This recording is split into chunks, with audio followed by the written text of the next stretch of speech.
Da mesma forma que o Dr. Donahue usou a mão na tela para mover a bola, o macaco mostra o poder da mente para controlar um objeto. Mas o mais surpreendente é que a mente do macaco pensa que o braço mecânico é seu braço. Quando vemos um macaco lambendo a mão, ele está lambendo a mão porque há resíduos de marshmallow de um teste anterior feito com essa mão. E então, o macaco decide que em vez de pegar o outro marshmallow, ele prefere lamber a mão.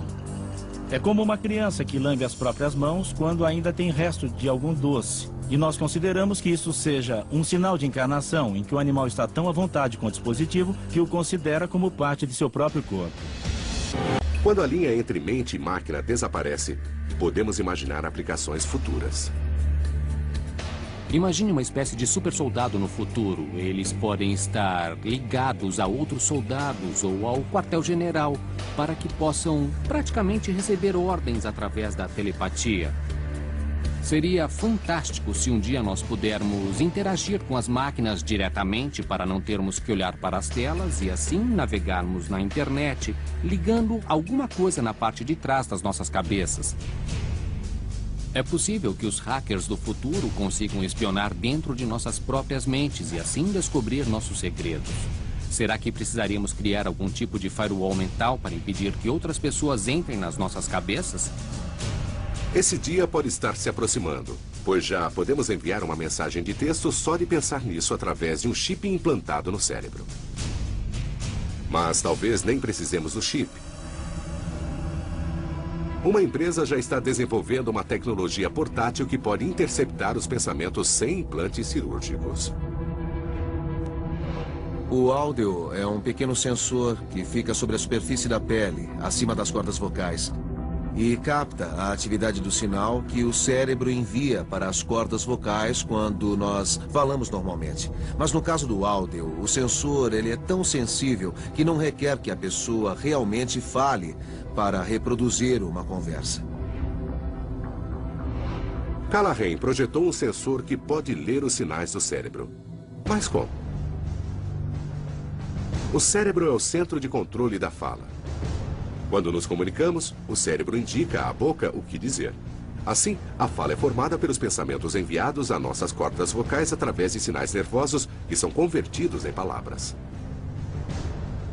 Como o áudio é projetado para pessoas que perderam a capacidade de falar, ele é usado em volta do pescoço e colocado sobre as cordas vocais, onde as terminações nervosas emitem os sinais associados à fala. Por exemplo, quando pensamos em dizer laranja, o cérebro envia a mensagem para a laringe, mesmo que não exista laringe ou ela esteja danificada. O áudio capta o impulso nervoso e um pequeno computador traduz o pensamento na palavra laranja. Nada precisa ser implantado. O sensor apenas deve estar na superfície da pele, perto dos nervos. É um avanço enorme. A capacidade de ler pensamentos do áudio tem profundas implicações. Para uma vítima de paralisia, significa comandar a cadeira de rodas sem a necessidade de pronunciar as ordens. O assistente de Callahan faz uma demonstração. Com o dispositivo preso sobre a laringe e conectado ao computador que comanda o motor da cadeira, ele faz a cadeira de rodas se mover usando apenas os impulsos elétricos do cérebro. Esse aplicativo funciona do seguinte modo. O dispositivo do áudio está no pescoço de Ethan e ele capta a atividade que o cérebro envia para as cordas vocais. Quando ele diz palavras de comando, como para frente, para trás, parar, esquerda ou direita, elas são traduzidas pelo computador. E o computador mapeia esses comandos direcionais que a cadeira de rodas interpreta, como aconteceria com um joystick comum, com exceção de que aqui, Ethan não precisa se mover fisicamente para conseguir operar a cadeira. O surpreendente é que o áudio pode dar a uma pessoa com paralisia que perdeu a capacidade de falar o poder de voltar a conversar. Em vez de soletrar palavras letra por letra, o usuário pensa na fonética que compõe a linguagem. Para demonstrar a capacidade do áudio de captar nossos pensamentos, Callahan preparou um experimento tão radical que beira o impossível. Ele vai desafiar Ethan a fazer uma ligação telefônica sem usar a fala, comunicando-se apenas pelo pensamento. Se for bem sucedido, a sociedade entrará em um admirável mundo novo. Alô? E depois, a Força Aérea desenvolveu uma arma ultra secreta que envia vozes à sua cabeça e controla sua mente, controle do pensamento. Michael Callahan inventou um dispositivo que pode escutar nossos pensamentos. E para demonstrar essa incrível capacidade, ele pediu que seu assistente fizesse uma ligação telefônica usando apenas a mente. Frases foram programadas em um computador portátil. Os pensamentos de Ethan acionarão a descagem de um número memorizado na descagem rápida. Depois, ele escolherá frases para fazer uma ligação telefônica sem usar as cordas vocais.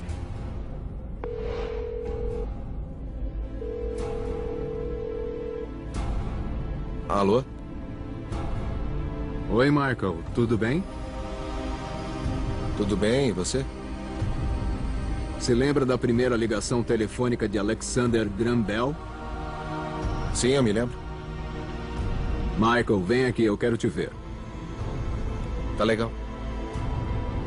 Isto é apenas uma demonstração do que nós podemos fazer usando esse tipo de tecnologia.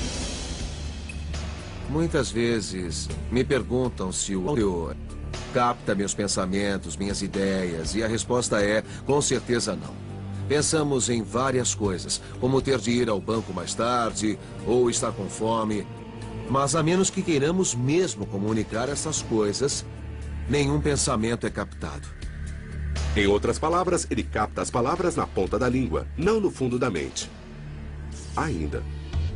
Controle da mente e ativação da mente. Mas e se houvesse uma máquina capaz de ler nossos pensamentos contra a nossa vontade? Leitura de pensamentos. Uma vertente possível de controle da mente seria uma espécie de roubo de pensamento, que seria ler as mentes das pessoas e extrair informações. Mas é claro que isso seria de enorme interesse para as agências de inteligência. Nenhum segredo pode ser guardado se pudermos ler mentes. A ciência pode estar avançando em direção a esse objetivo. Uma descoberta utiliza uma forma avançada de tecnologia de ressonância magnética chamada de ressonância funcional. A ressonância magnética tem uma imagem estática. O que a ressonância magnética funcional faz é tirar fotos continuamente e assistir o cérebro em tempo real enquanto ele funciona. Isso permite que vejamos o que chamam de iluminação, que são as áreas do cérebro ativadas quando uma pessoa está pensando em certas coisas específicas. Sabemos que palavras e imagens desencadeiam reações neurais específicas. Quando ouvimos a palavra gato, áreas do cérebro se iluminam quando a mente conecta a palavra ao conceito de gato. Os cientistas também investigam se áreas específicas da mente se tornam ativas quando a pessoa mente conscientemente. Imagine o que aconteceria nos tribunais se, quando as pessoas testemunhassem, seus cérebros fossem monitorados para determinar se estão dizendo a verdade ou não. Atualmente, a digitalização da atividade cerebral requer uma cobaia voluntária. Não dá para esconder um aparelho de ressonância magnética. Lembre-se, para fazer esse tipo de coisa, é preciso colocar a cabeça no fogão.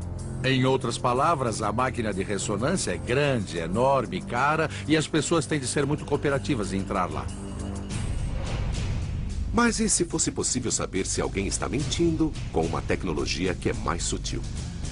Um relatório foi publicado recentemente dizendo que o governo está desenvolvendo secretamente tal sistema, como parte da guerra contra o terrorismo. E ela se chama tecnologia SSRM. O surpreendente é que as novas tecnologias podem possibilitar, neste caso, que as autoridades comecem a ler a mente das pessoas e procurar evidências para saber se estão planejando algum tipo de ação terrorista. Uma tecnologia que está sendo desenvolvida nesse sentido se chama tecnologia SSRM. Tecnologia de medição de reação a estímulos semânticos. É um conjunto de técnicas que foi desenvolvido por um cientista russo chamado Igor Smirnov. Mesmo depois da morte de Smirnov, autoridades se interessaram em desenvolver a tecnologia SSRM.